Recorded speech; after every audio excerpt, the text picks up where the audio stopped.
Hello guys, in this video I'm going to show you how to create a list in the Booking app.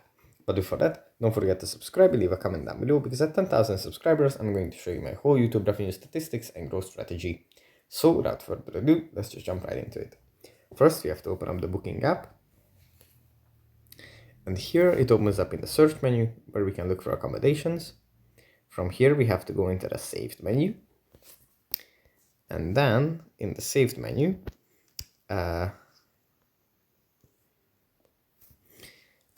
if you already have a list, it opens that list up.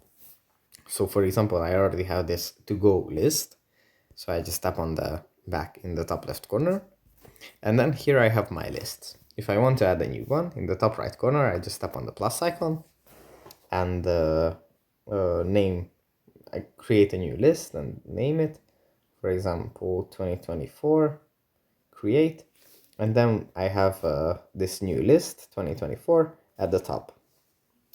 So that's pretty much it for this video. Hope it was helpful for you guys, and I'll see you in the next one.